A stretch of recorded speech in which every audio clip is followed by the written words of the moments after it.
नमस्कार मित्रों, पराशर ज्योति संस्थान के इस यूट्यूब चैनल पर आपका फिर से स्वागत है। मैं हूं बबन कुमार सिंह।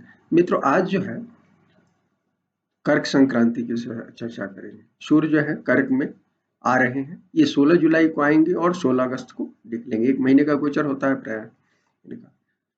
ये कर्क संक्रांति जो हो रहा है, आषाढ़ शुक्ल दशमी तिथि को हो रहा है। चंद्रमा जिसके स्वामी होते हैं, मंगलवार दिन है, मंगल इसके स्वामी होंगे। विशाखा नक्षत्र है, गुरु इसके स्वामी है। शुभ योग है, सूर्य इसके स्वामी है। और गरीज करण जो है उसके गुरु स्वामी हो। तो होरा जो है सोम का है, चंद्रमा का है। मंगलवार और चंद्रमा दोनों एक ही वर्ग के आते हैं, इसलिए कुल मिला जुला कर, हालांकि थोड़ा सा मंगल और चंद्र के बीच में क्योंकि एक दूसरे के यहाँ नीच होते हैं, उसके कारण कुछ दिक्कतें होती है, लेकिन तो अभी ठीक है। काम त्रिकोण में सर्वाधिक जो कुंडली है 6 नंबर की कुंडली बदली है। और सूर्य जो है यहाँ 11वें भाव में कर्क कन्या लग्न की कुंडली में कर्क जो होता है 11वां भाव होता है। तो सूर्य जो है 11वें भाव में शुक्र और बुध के साथ आए हैं। शुक्र बुध पहले से वहां आ चुके हैं। तो 3 ग्रहों का ये तो इंटरनल प्लैनेट है, चलते ही रहते हैं एक साथ। तो इसमें काम त्रिकोण में, इस कुंडली में काम त्रिकोण में सर्वाधिक 89 अंक है। काम त्रिकोण सर्वाधिक मजबूत है। चंद्र सहित 4 ग्रह अर्थपाद में है, 3 ग्रह काम और मोक्ष पाद में है। तो काम त्रिकोण की प्रधानता कहीं ना कहीं अर्थ और काम त्रिकोण की प्रधानता दिख रही है इसमें, और इसलिए कामकाज होगा और ये उस हिसाब से बहुत सारे लोगों की इच्छा पूर्ति होगी इसमें, निश्चित रूप से ये कर्क संक्रांति बता रहा है। ये संक्रांति जो है इसका पुण्य काल होगा सुबह 5:44 से 11:29 पर, क्योंकि ये 10:46 में आ रहे हैं हमारे सॉफ्टवेयर के अनुसार 10:46, लेकिन अब सही है कि 11:30 का टाइमिंग है पंचांगों का ये, तो 11:30, इसलिए सुबह पौने जो सूर्योदय से लेकर 11:29 तक भोपाल के टाइम के अनुसार मैं बता रहा हूँ कि ये 5.5 घंटे 45 मिनट का ये संक्रांति का पुण्य काल होगा। और महापुण्य काल छोटा होता है तो 2 घंटे 14 मिनट का है। ये है 9:9 से लेकर 9:15 से लेकर 11:29 तक। तो 9:15 से 11:29 तक होगा। इसमें आप दान पुण्य, स्नान दान पुण्य वगैरह कर सकते हैं। खासतौर पर महापुण्य काल में आप यदि दान वगैरह करते हैं तो ये विशेष सच। देखिए, मकर संक्रांति के बाद सबसे प्रमुख संक्रांति ये कर्क संक्रांति होती है। कारण कि कर्क संक्रांति जो है अयन बदल जाता है सूर्य का, अब दक्षिणायन हो रहे हैं। अभी तक सूरज को थे हीट के प्रभाव में थे, इसलिए कि वो उत्तरायण थे। मकर संक्रांति से मिथुन संक्रांति तक उत्तरायण होते हैं और ये कामकाज का पीरियड होता है। भारत में मानसून आने के पहले का पीरियड जो होता है जनवरी से लेकर जून तक, वो पीरियड होता है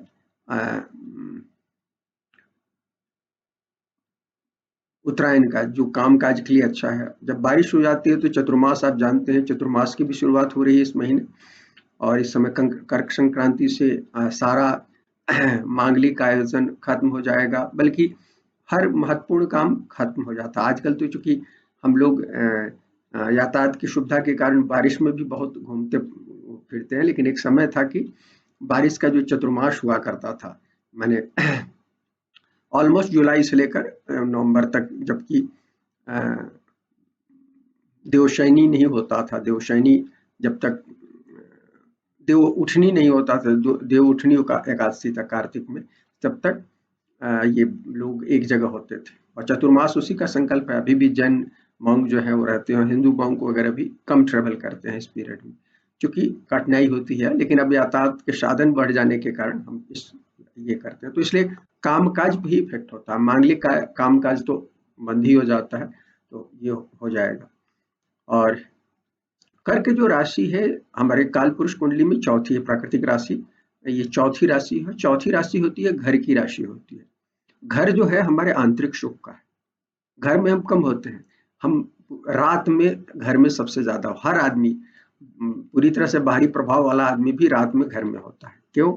उसको शांति चाहिए, और हमको नींद के बाद मिलती है। हमारे दिन भर की तपस्या या दिन भर की तप के कारण या कड़े परिश्रम के बाद हम रात में अपने घर जाते हैं और विश्राम करते हैं, रात्रि विश्राम, और उसके बाद हम फिर सुबह तरोताजा होकर उठते हैं। तो कर्क संक्रांति उसी रात्रि को बताता है। और सूर्य जब कर्क राशि में होते हैं तो आप समझिए यदि काल पुरुष कुंडली की कुंडली है और किसी का सूर्य कर्क में है तो आप कहिए मध्यरात्रि का जन्म है। मध्यरात्रि में क्या कहलाता है, कर्क वहां पड़ेगा। तो ये बेसिकली मध्यरात्रि का, और ये जलीय क्षेत्र है। और ये माने जैसे उत्तरायण में एक तरह से हीट का प्रभाव होता है, यहाँ जल का प्रभाव होता है। सूर्य और चंद्रमा दो बेसिकली दो अयनों के मालिक हैं। तो ये चंद्र इस अयन के दक्षिणायन के स्वामी चंद्र होते हैं, और चंद्र जलीय हैं, आपको पता है। तो जलीय प्रभाव होता है, और ये जलीय प्रभाव होने के कारण ये आंतरिक शांति के लिए ये पीरियड है। हालांकि इसको दैत्यों से और पितरों से जोड़ा जाता है, खासतौर पर पितरों से जोड़ा जाता है। तो इसलिए कर्क संक्रांति जो है मकर संक्रांति के बाद सबसे अहम संक्रांति है। 12 संक्रांतियां होती है सूर्य की, 12 राशियों में जाते हैं, तो ये सबसे दूसरे नंबर का महत्वपूर्ण है। और यदि कहिए तो आध्यात्मिक शांति के लिए, आंतरिक शांति के लिए सबसे बेस्ट संक्रांति है। तो इस पीरियड में स्पेशली आप इस संक्रांति पर स्नान दान, पवित्र नदियों में स्नान दान करके, और नहीं तो यदि आप शहर में रहते हैं और तो आप घर में ही पवित्र नदियों के नाम से स्नान करें, जनेऊ बदलें, यज्ञोपवीत यदि पहनते हैं तो यज्ञोपवीत बदलें। उसके बाद हवन करें गायत्री के जाप के साथ, या जो भी आप इस देवता के जाप के साथ हवन करें। क्योंकि सूर्य का दिन है, विष्णु मंत्र के साथ, विष्णु सहस्त्रनाम के मंत्र के साथ भी कर सकते हैं, क्योंकि विष्णु शयन करते हैं इस समय। तो एकादशी से शयन करेंगे। एकादशी ये चूंकि 10वीं तिथि को हो रहा है, तो अगले दिन एकादशी हो जाएगा, देवशयनी हो जाएगी, तो अगले दिन। और चूंकि संक्रांति के दिन कोई काम नहीं होता है, शुभ काम, तो संक्रांति एक तरह से आज ही से लागू हो जाएगा कर संक्रांति से। तो इस समय आप पितरों की पूजा करें। ये पितरों की पूजा के लिए बेस्ट ये पीरियड है। पितरों को भी आप हवन कर सकते हैं पितरों के नाम पर। पितरों को जल दें, सूर्य को जल दें, पितरों को जल दें, और फिर हवन करें, और फिर दान पुण्य जो कर सकते हैं वो अपनी यथा शक्ति करना चाहिए। स्पेशली कहा जाता है कि इसमें देखिए, सूर्य की संक्रांति में गेहूं का दान सबसे महत्वपूर्ण होता है, उसके बाद गुड़ का दान महत्वपूर्ण होता है, और तिल तो हमेशा हर संक्रांति में इम्पोर्टेंट होता है। तिल से हवन भी इम्पोर्टेंट होता है, और ये तो काले तिल का दान भी कर सकते हैं, ये चीजें कर सकते हैं। और इस समय कर्क में मंगल चूंकि योग कारक होते हैं, तो बहुत सारे लोग मंगल की वस्तु को भी, तो मंगल में गुड़ भी आ जाता है, सूर्य में भी गुड़ आता है, मंगल में भी, तो गुड़ का दान या गुड़ का वो चीजें। उसके अलावा मसूर का दाल, साबुत मिर्च, ये सब चीजें, शहद, ये सब चीजों का दान करेंगे तो ये अच्छा माना जाता है। और खास तौर पर लाल वस्त्र वगैरह कर सकते हैं। कपड़े का दान, भोजन का दान जिसमें गेहूं वगैरह आ जाता है, तो ये सारे दान बेहतर होते हैं, तो ये सब कर सकते हैं। और ये इसलिए भी जरूरी है कि देखिए, जीवन में जैसे रात्रि में विश्राम के बाद हम तरोताजा होकर आते हैं, उसी तरह से कर्क राशि में सूर्य की संक्रांति होती है, 1 महीने रहते हैं। तो इस दौर में यदि आप घर, परिवार और आंतरिक शांति पर काम करेंगे तो पूरे साल आपको शांति होगी। क्योंकि घर की राशि है और ये आंतरिक शांति के मोक्ष त्रिकोण की पहली राशि होती है। मोक्ष त्रिकोण हमेशा याद रखिए कि 4, 8 जो है, 4, 8, 12 जो है मोक्ष त्रिकोण है। तो 4 जो नंबर है कर्क राशि का, यहाँ यदि आप काम करेंगे अपनी आंतरिक शांति के लिए, तो पूरे साल आपको आंतरिक शांति होगी। तो इसलिए इस समय संक्रांति के, कर्क संक्रांति के दिन कम से कम आप सूर्य भगवान को जल दें, हवन करें उनके नाम पर, और विष्णु को भी आप कर सकते हैं, सूर्य को कर सकते हैं, उसके बाद सूर्यनारायण को, उसके बाद दान पुण्य जो कर सकते हैं वो करें। इस समय अपनी हार्दिक इच्छा के अनुसार काम करने के लिए पूरा 1 महीना बहुत अच्छा होता है। मैंने इस बात को समझिए कि यदि इस समय, यदि बारिश के बाद, प्राय पुराने जमाने में हम लोग सीमित हो ही जाते थे घर में, अब तो सीमित नहीं होते हैं, बावजूद समय निकालना चाहिए, खासतौर पर कर 1 महीने के पीरियड में, जिसमें हम अपनी आंतरिक शांति पर काम करें।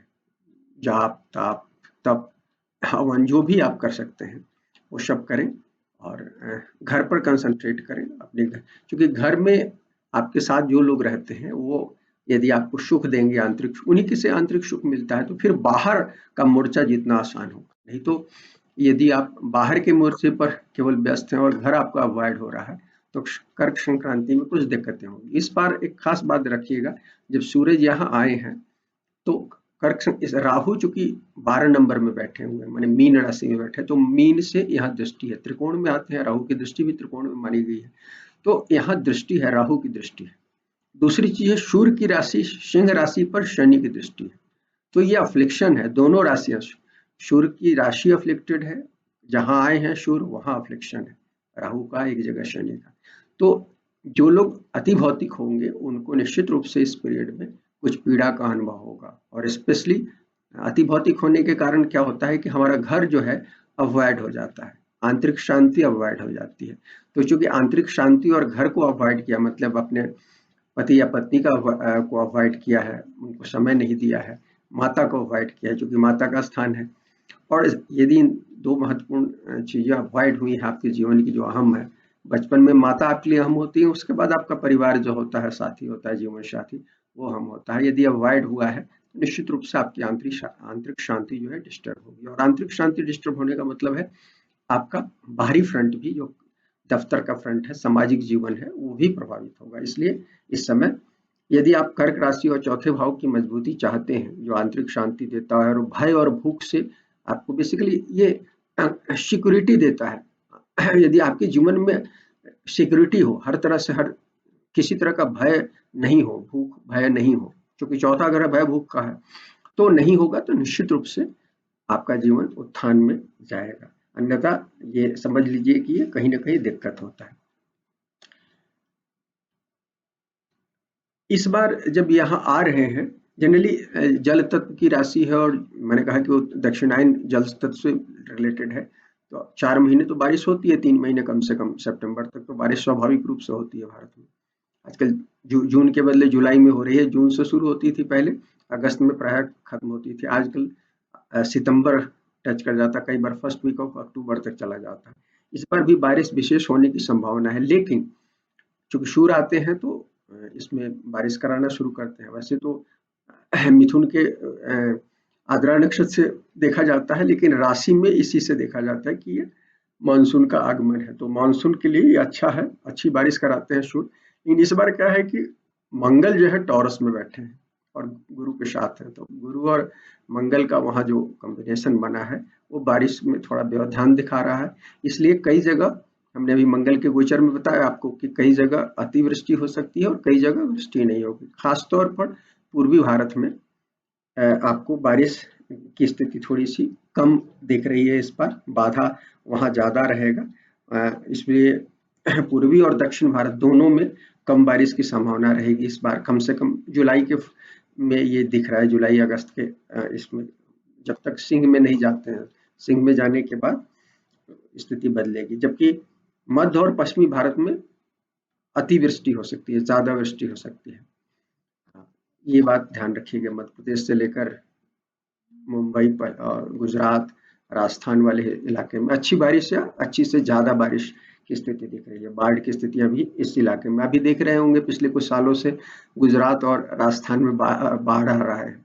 ये जो कि बाढ़ का जो फिनोमेना है, यूपी बिहार वगैरह का फिनोमेना है, नॉर्थ ईस्ट का फिनोमेना है, लेकिन अभी सब जगह उठपट, क्योंकि हमने अपना चक्र खराब कर लिया, प्राकृतिक चक्र, इसलिए सब उल्टा पुल्टा हो रहा है। तो इस बार भी ये चीजें दिख रही है, और पहाड़ी क्षेत्रों में भी अतिवृष्टि हो सकती है, भूस्खलन हो सकता है, और इस महीने में भूकंप वगैरह के भी खतरे हो सकते हैं। कर्क राशि जो है, कर्क राशि में सूर्य आए हैं, और सूर्य के साथ इस महीने के अंत तक, लगभग जुलाई मैंने फर्स्ट वीक तक सभी निकल जाएंगे, फर्स्ट वीक ऑफ अगस्त से पहले मैंने निकल जाएंगे शुक्र, और बल्कि इसी में अंत तक ही निकल जाएंगे, बुध और शुक्र दोनों निकल जाएंगे, तो सूर्य। लेकिन इसके कारण आप देख रहे हैं, तो इसमें आप देखिएगा कर्क राशि इंपॉर्टेंट हो रहा है, सूर्य आता ही है, तो सूर्य एक लग्न है अपने आप में, जैसे लग्न होता है, चंद्र लग्न होता है, तो सूर्य भी एक लग्न है। 3 बॉडी माइंड सोल जो है उस तीनों रिप्रेजेंट करते हैं, बॉडी को रिप्रेजेंट करता है लग्न, माइंड को चंद्र रिप्रेजेंट करता है, और सोल को सूर्य करता है, आत्मा को। तो ये तीनों का कॉम्बिनेशन है लग्न का।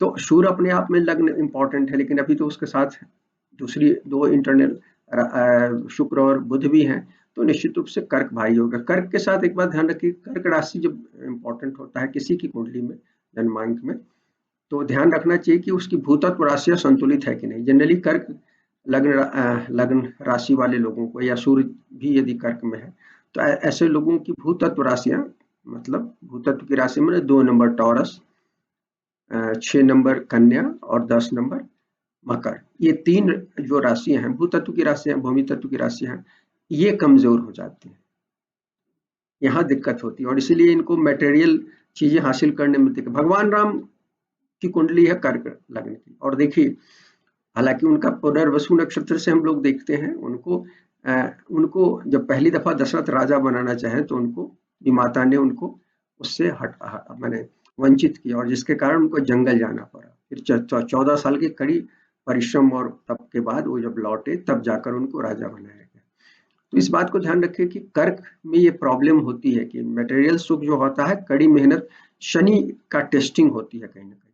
तो ये कर्क जब सूर्य कर्क में आए तो देखना चाहिए कि आपके जन्मांग में शनि की क्या स्थिति। यदि शनि भूतत्व राशि में, शनि और शुक्र यदि भूतत्व राशियों में हो तो बैलेंस बनता है, तब तो आपको मटेरियल सुख या भौतिक जीवन का सुख आसानी से मिलेगा। यदि नहीं है तो मटेरियल सुख कम हो जाता है, ये एक डिफिशियंसी होती है कर्क लग्न। और इस डिफिशियंसी को पूरा करने के लिए क्या होता है कि कर्क वाले यदि पहले झोंक में सब चीज हासिल हो जाए तो ये इमोशनली वीक होते हैं कहीं ना कहीं, क्योंकि इससे इनकी सिक्योरिटी इशू होता है, कहीं भय और भूख की एक माने यदि आप भौतिक हैं तो, और कर्क लग्न और राशि वाले हैं तो भौतिकता के प्रभाव में आप कई बार हवाई हो जाते हैं। शनि यदि मजबूत नहीं है, शुक्र आपकी कुंडली में अच्छा नहीं है, भूतत्व राशियां अच्छी नहीं है, तो आपको, तो इसलिए भूतत्व राशियों में शनि और यदि शुक्र का प्लेसमेंट हो तो बैलेंस होता है। तो बैलेंस यदि नहीं है तो आप क्या होगा, आपका अचीवमेंट तो होगा लेकिन आप, जैसे भगवान राम देखिए, यदि भगवान राम को यदि दशरथ राजा बनाकर गए होते, उसी समय वो राजा हो जाते, तो क्या होता, वो इतने महान राजा नहीं होते। महान राजा इसलिए हुए कि जो 14 साल वन में रहे, साधारण लोगों के साथ रहे, शनि के साथ रहे, साधारण लोग मतलब शनि रहे, जंगल में कुल भील बंदर भालू के साथ रहे, तब जाकर उन्होंने जगत को समझा, और फिर जब वो हुए तो महान राजा हुए।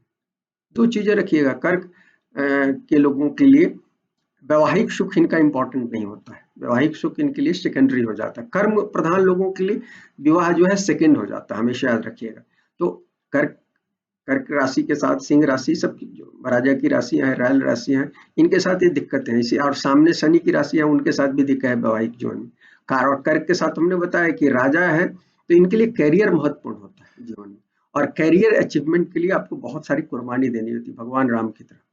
यदि आप वो कीजिएगा तो कैरियर आपका इंपॉर्टेंट होगा, पहली चीज। दूसरी चीज है कैरियर में अच्छी सफलता, भगवान राम की तरह महान राजा बनने के लिए आपको कहीं ना कहीं बहुत सारा त्याग करना पड़ेगा, और आपको जमीनी होना होगा। इसलिए शनि की बात हमने कहा कि भूतत्व राशियां, देखिए भूतत्व राशियां कमजोर होती तो आदमी जमीनी नहीं होता, भूमि तत्व हवाई हो जाता है, राहु के प्रभाव में आ जाता है, चंद्रमा है ही लग्न, तो यह सब ये तुरंत तुरंत हर चीज को चाहते हैं। लेकिन शनि क्या है, इसमें बाधा डालता है, कर्म का कारक है शनि, हमेशा याद रखिए। और कर्म कारक होने का कारण शनि आपको टेस्टिंग लेता है। कर्क संक्रांति में आपका मैंने कर्क लग्न हो, चंद्रमा हो, सूरज हो, या कोई महत्वपूर्ण 2-3 ग्रह हो, तो आप समझिए कि कर्क आपके लिए प्रधान हो गया। और कर्क गड़बड़ होने का मतलब है कि कहीं ना कहीं आपको आपकी भूमि तत्व पर कमजोरी है। तो ऐसे लोगों को हम, जो जिन लोगों की कुंडली में जैसे मैंने कहा कमजोरी हो, शनि और शुक्र जैसे ग्रह वहां नहीं बैठे हों, जो कि स्टेबिलिटी को बताते हैं, और भूतत्व राशियों में बैठकर स्टेबिलिटी को बताते हैं, क्योंकि एक तो शनि की राशि है, एक बुध की राशि है, और एक शुक्र की राशि है। तो इसमें शनि या शुक्र बैठे तो आपका भूतत्व को कहीं ना कहीं मजबूती देते हैं। तो ऐसे में आपको जमीन से जुड़े काम करने चाहिए, जैसे आप गार्डनिंग करें।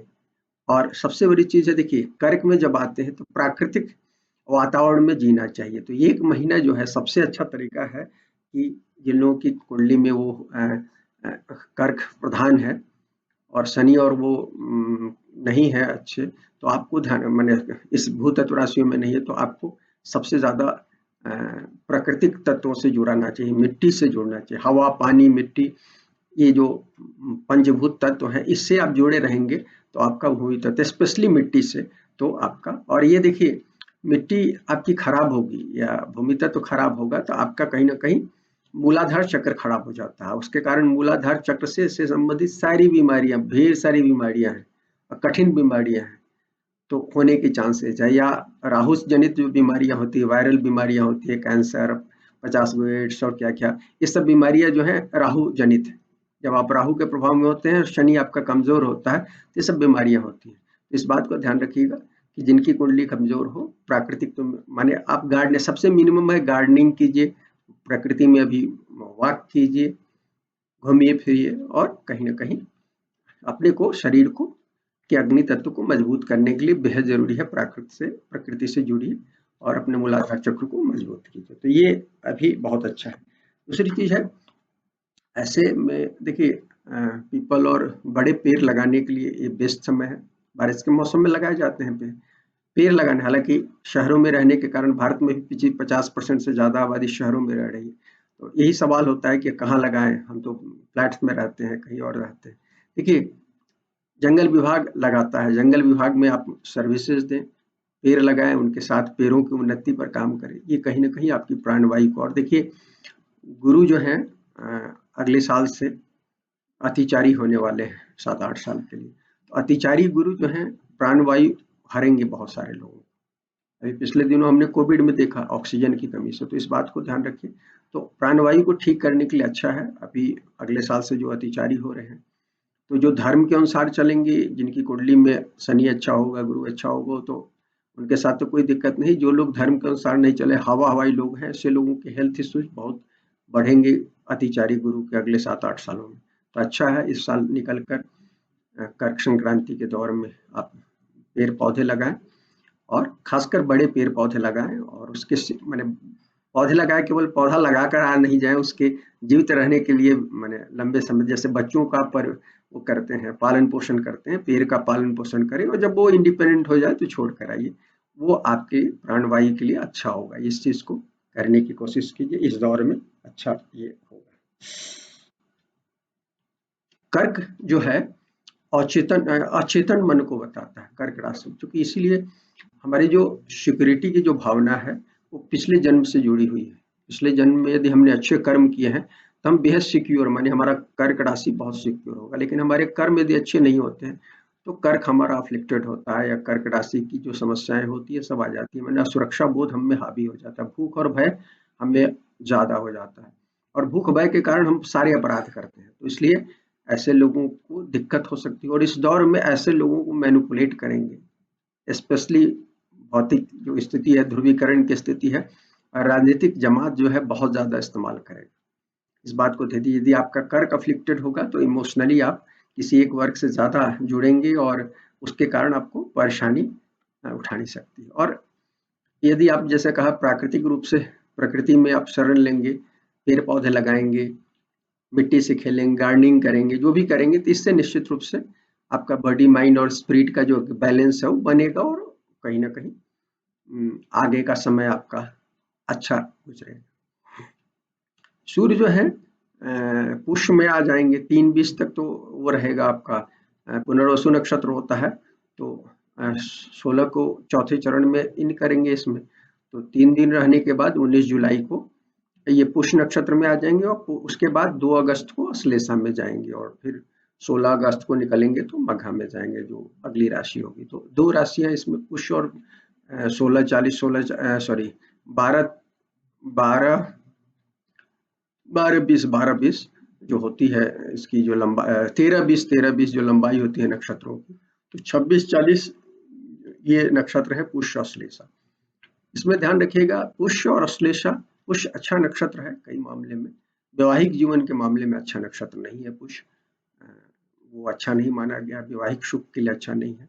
दूसरा पुष्य भी कई दिक्कतें क्रिएट करता है, पुष्य नक्षत्र में भी दिक्कतें होती हैं कर्क में। तो इसलिए पुष्य में जब होंगे सूर्य, तो चूंकि शनि की राशि है, आप यदि वायवीय होंगे, हवाई होंगे, तो आपको कठिनाई हो सकती है। तो ये एक चीज पुष्य नक्षत्र बताता है। अश्लेषा जो है ये गंडांत का नक्षत्र है, बुध का नक्षत्र। गंड अश्लेषा में तो कोई भी ग्रह अच्छे नहीं होते हैं, सूर्य भी यहाँ आकर कहीं ना कहीं पीड़ित महसूस। हालांकि देखिए आध्यात्मिक उन्नति के लिए बहुत अच्छा है अश्लेषा, नाग इसके देवता होते हैं। और नाग जो है वो धन के कहे गया। धन का मतलब केवल रुपए पैसे का धन नहीं है, विद्या, ज्ञान। लुमिनरीज जो है वो ज्ञान को बताते हैं, सूर्य और चंद्रमा ज्ञान को बताते हैं। तो अश्लेषा में जब सूर्य और चंद्रमा हो तो ये बात ध्यान रखिएगा कि आपको ज्ञान अर्जित करना है विशेष तौर पर। तो ज्ञान क्या आता है, वो जब आप जमीनी होंगे, यथार्थ को समझेंगे, इस प्राकृतिक रहस्य को समझेंगे। और ये अश्लेषा में सूरज जब जाता है तो प्राकृतिक रहस्य को समझाता है, और प्राकृतिक रहस्य समझाने के दौर में आपका भौतिक सुख खत्म होता है, और इसलिए हम उसको अच्छा नहीं मानते हैं अश्लेषा में गंडांत होने के कारण। तो सूर्य के इस संक्रांति में ध्यान रखिएगा। और जब यहाँ से निकलेंगे तो जब मघा में जाएंगे तो अश्लेषा और मघा का जो कंजंक्शन है गंडांत होगा, वहां सूर्य जो 16 के आसपास में, तो उस समय भी ध्यान रखिएगा। उस समय भी भूकंप वगैरह के खतरे बढ़ सकते हैं, जो चूंकि दिख रहा है, तो इस चीज को ध्यान रखने की जरूरत है। ध्यान रखिए, कर्क में आ रहे हैं सूर्य, सेवा भाव से काम कीजिएगा। यदि कर रहे होंगे, आपके जीवन में आपके माँ बाप सेवा भाव से काम किए होंगे, तो निश्चित रूप से ये गोचर आपके लिए अच्छा होगा। यदि आप बेहद कम्पिटिटिव होंगे, अति भौतिक होंगे, तो इस दौर में ट्रांसफॉर्मेशन क्रिएट करेगा। गंडांत की राशि है ये, अश्लेषा नक्षत्र का बहुत बड़ा हिस्सा है। पुष्य भी हमने कहा कि मैरिज लाइफ का सुख नहीं देता है, हालांकि वर्क लाइफ का सुख देता है, वो ज्ञानी बनाता है, वो चीजें हैं। तो उस हिसाब से चीजों को समझने की जरूरत है। मित्रों, अब फटाफट आपको राशिफल बता देते हैं। ये लग्न और चंद्रमा दोनों से देख सकते हैं। मेष लग्न राशि के लिए 5वें के स्वामी होते हैं, चौथे में आ रहे हैं। देखिए, आपके लिए तो पूरे घर पर कंसंट्रेट करने का समय है। जिन लोगों ने, मेष के जातकों ने घर पर ध्यान नहीं दिया होगा, उनके जीवन में इस समय कुछ ट्रबल होगा। माता के साथ कुछ ट्रबल होगा रिलेशनशिप में, या जीवन साथी के साथ हो। यदि आपने काम किया है तो निश्चित रूप से कोई, माने आप घर के फ्रंट पर काम करते हैं या आप कैरियर के साथ बैलेंस है, तो आपके जीवन में ये दौर अच्छा होगा।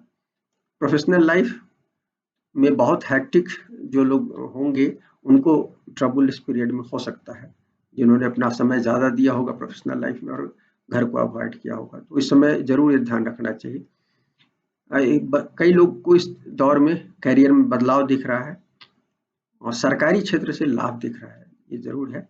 और ये है, इस समय में मकान उकान परचेज वगैरह करने का योग मिल रहा है, ये चीजें हैं। वाहन भी और मकान दोनों परचेज करने का योग दिख रहा है। थोड़ा सा हेल्थ का ध्यान रखिएगा यहाँ कुंडली में, तो खान पान स्पेशली ध्यान रखिएगा। और मैंने कहा वातावरण, प्राकृतिक वातावरण से जुड़े रहिएगा तो प्रॉब्लम नहीं होगा। वृषभ लग्न राशि की बात करते हैं, चौथे के स्वामी होते हैं तीसरे में। तीसरे में सूरज का गोचर अच्छा कहा जाता है। चौथे जो मेष का था वो तो उसमें दिग्बलहीन शून्य हो जाते हैं। रात के सूरज का कोई मतलब नहीं होता है। मध्यरात्रि में चौथे भाव में हुए, मतलब मध्यरात्रि में वहां बैठे हैं मेष में कालपुरुष कुंडली में, तो मध्यरात्रि के सूरज को, पाताल में सूरज उगे हुए कौन देखा?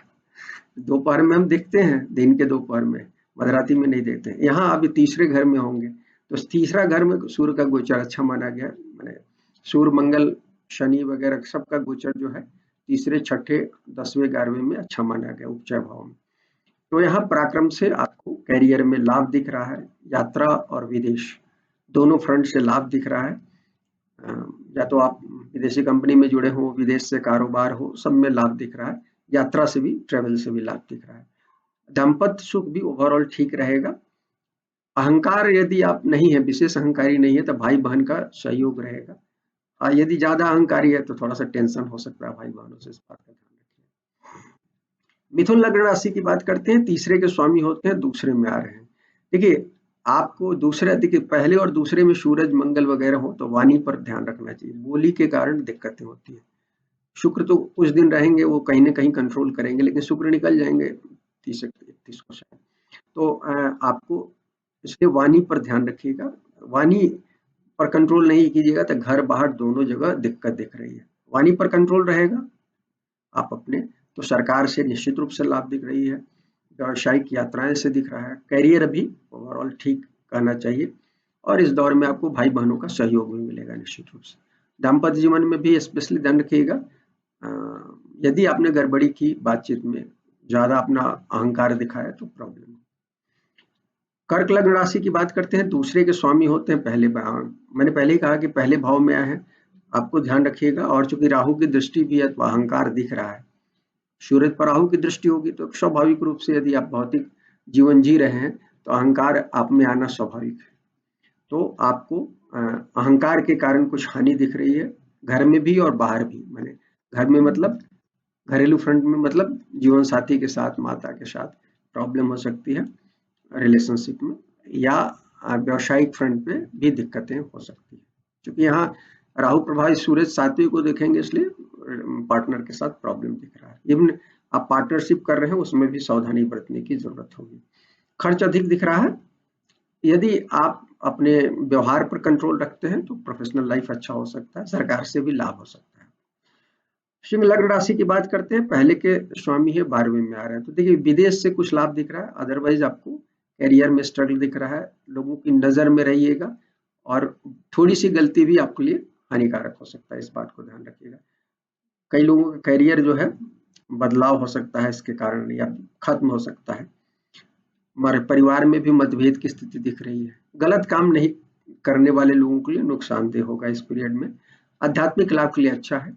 एकांतवास कीजिए, थोड़ा सा अपने स्वभाव का ऑडिट कीजिए, ज्यादा अच्छा होगा। रॉयल राशियों के लोगों को स्वयं विशेष तौर पर कर्क और सिंह राशि के जातकों को अपने स्वभाव को का ऑडिट करते रहना चाहिए। कब आप सीमा का उल्लंघन कर देते हैं, क्योंकि स्वभाव में है वो आपके, कि आप अपने को रॉयल समझते हैं। और अभी शनि का प्रभाव है पूरी जगत पर। शनि रॉयल लोगों को ज्यादा पीड़ित करते हैं। रॉयल लोग जो साधारण लोगों को हे दृष्टि से देखने की जो एक प्रवृत्ति होती है, उसके कारण प्रॉब्लम होता है, या उनके के प्रति जो उदासीनता होती है उससे शनि कहीं ना कहीं ज्यादा पीड़ित करते हैं, इसलिए हम कह रहे हैं। कन्या लग्न राशि की बात करते हैं, 12वें के स्वामी है, 11वें में आ रहे हैं। यहाँ आर्थिक लाभ तो दिख रहा है निश्चित रूप से, सरकार या नेटवर्क से या बड़े भाई से भी लाभ हो सकता है, लेकिन कुछ जीव हानि दिख रही है। तो एक तो हम कहेंगे आपको भी अहंकार पर ध्यान रखिए, राहु के से प्रभावित है सूरज, तो उसके कारण कुछ हानि हो सकती है। यदि आप खासतौर पर दाम्पत्य जीवन में हानि हो सकती है, संतान के साथ दिक्कत हो सकता है, इन लव रिलेशनशिप में भी कुछ प्रॉब्लम आ सकती है, अदरवाइज ठीक है। जहां तक तुला की बात है, 11वें के स्वामी हैं और 10वें में आ रहे हैं, तो सूरज 10वें में दिग्बली होते हैं और इसलिए स्वाभाविक रूप से प्रोफेशनली आप सेटिस्फाइड रहेंगे, प्रमोशन होगा, पैसे बढ़ सकते हैं, कुछ भी व्यापार करते हैं उसमें भी लाभ की स्थिति दिख रही है। और इस दौर में आपको पिता से भी लाभ दिख रहा है। दाम्पत्य सुख भी कुछ कहना चाहिए, घर मकान के मामले में प्रोग्रेस हो सकता है। यश कृति का भी ओवरऑल ये है। कुंडली आपकी खराब होगी तब निश्चित रूप से ट्रांसफॉर्मेशन होगा, अदरवाइज जनरली अच्छा गोचर कर सकते हैं। कहा कि 11वें और 10वें भाव में गोचर अच्छा होता है। जहां तक वृश्चिक राशि की बात है, लग्न और राशि की, इसमें 10वें के स्वामी होते हैं, 9वें में गए हैं। अपने से 12वें भाव में जाना एक चीजें वो थोड़ा सा आध्यात्मिकता के लिए अच्छा है, या बदलाव के साथ कैरियर में भी कुछ लाभ हो सकता है। ट्रेवल इंडस्ट्रीज में है तो आपको फायदा हो सकता है। यात्रा से कैरियर में लाभ दिख रहा है, विदेश तक की यात्रा होने से भी लाभ दिख रहा है। पिता की सेहत कुछ इस समय में दिक्कत हो सकती है। दाम्पत्य जीवन में भी या तो सेहत गड़बड़ होगा या उनके साथ रिलेशनशिप में खटपट हो सकता है इस समय में। बिजनेसमैन है तो उनके लिए भी हम स्पेशली कहते हैं कि सरकार से सरकारी काम करते हैं टेंडर बेस्ड, तो आपको लाभ हो सकता है। धनु लग्न राशि की बात करते हैं, 9वें के स्वामी है, 8वें में आ रहे हैं। 8वें में गोचर अच्छा नहीं होता, ना 12वें में अच्छा होता है, ना 8वें में। 8वें में बस ये है, 8वें भाव का काम आप करते हैं तो आपको लाभ हो सकता है। जैसे आप रिसर्च करते हैं, लाइफ साइंसेज से रिलेटेड है तो बहुत अच्छा है। ऐसे भी माइंस वगैरह में काम करते हैं, इन्वेस्टमेंट बैंकर वगैरह हैं तो ठीक है। अदर बीमा के क्षेत्र में है, अदरवाइज दिक्कतें इसमें कैरियर में लोगों की नज़र में रहिएगा और कहीं ना कहीं ट्रबल दिख रहा है, तो इस चीज को ध्यान रखिएगा। सेहत भी कुछ लोगों को इस दौर में प्रभावित हो सकता है, और गलत काम तो एकदम नहीं कीजिएगा इस दौर में। सूरज जब होते हैं तो सरकार की नजर में होते हैं, आप टैक्स इवेजन के कारण आप छापा हो सकता है, या कोई भी गलती के कारण 10वें 12वें में ये प्रॉब्लम होती है सूरज के होने से। मकर की बात करते हैं, 8वें के स्वामी है, 7वें भाव में आ रहे हैं। देखिए रिलेशनशिप में गड़बड़ी होगी, चाहे वो पार्टनरशिप हो, बिजनेस पार्टनरशिप हो, या अपना अहंकार की समस्या दिख रही है जनरली हमने बताया, और आपके मामले में विशेष रूप से तो ध्यान रखिएगा। करियर में सफलता हो सकती है, आकस्मिक धन लाभ भी दिख रहा है, लेकिन लेन देन से बचिएगा इस दौर में, स्पेशली उधार देने से बचिएगा, अन्यथा दिक्कत में फंस सकते हैं। कुंभ लग्न राशि की बात करते हैं। सातवें के स्वामी है, छठे में है। सूरज का गोचर छठे में अच्छा कहा गया है, तो कई चीजें अच्छी भी होंगी, लेकिन राहु का प्रभाव है, और यदि आपकी कुंडली में छठा भाव पहले से प्रोमिनेंट है तो थोड़ा सा दिक्कत रहेगी कैरियर में। अदरवाइज यदि सर्विस एटीट्यूड से काम करते हैं तो कैरियर ठीक रहेगा, हालांकि पैसे वगैरह मध्यम आएंगे। विदेश से कुछ लाभ हो सकता है इस दौर में, आपको ये चीजें कर सकते हैं। दाम्पत्य में ध्यान रखिएगा, कोई संघर्ष दिख रहा है या उनकी बीमारी का समय हो सकता है पार्टनर के। और छात्रों के लिए पीरियड अच्छा हो सकता है, उनको कॉम्पिटिटिव एग्जाम दिए हैं तो उसमें लाभ की स्थिति दिख रही है। मीन लग्न राशि की बात करते हैं। छठे के स्वामी है, पांचवें में आ रहे हैं। पांचवें में सूरज कुछ मामले में, खासकर क्रिएटिव मामले में आपको लाभ देते हैं। ऐसे गोचर अच्छा नहीं कहा गया है, लेकिन यदि आप क्रिएटिव फील्ड में है, क्रिएटिव हैं, तो आपको लाभ रचनात्मकता के लिए, कई बार संतान के मामले में भी नई संतान वगैरह देता है ये चीजें। कॉम्पिटिटिव एग्जाम से फायदा होगा, इसलिए कि छठे के स्वामी है, पांचवें में, ये चीज दिख रहा है। रोमांस में भी कुछ लोगों को सफलता हो सकती है, जो लोग सीरियस हैं, जो शादी में कन्वर्ट करना है उनके लिए। लेकिन नौकरी में बदलाव दिख रहा है, बदलाव के बाद ही कुछ फायदा हो सकता है, या नौकरी छोड़ने की स्थिति दिख रही है। अहंकारी है तो निश्चित रूप से जो हमने कहा है नेगेटिव बातें वो ज्यादा होने, घर बाहर दोनों जगह प्रॉब्लम हो सकता है। इस दौर में सट्टेबाजी से बचे रहिएगा, और किसी भी तरह अपने खर्च पर कंट्रोल करने की बजट बनाकर खर्च कीजिएगा, अन्यथा कुछ खर्च ज्यादा हो। तो मित्रों, ये सूर्य के गोचर की कुछ चर्चा थी। सूर्य संक्रांति, कर्क संक्रांति की दक्षिणायन हो रहे हैं। तो अगर ये पसंद आए वीडियो तो लाइक करें, शेयर करें, चैनल को सब्सक्राइब करें। शुक्रिया।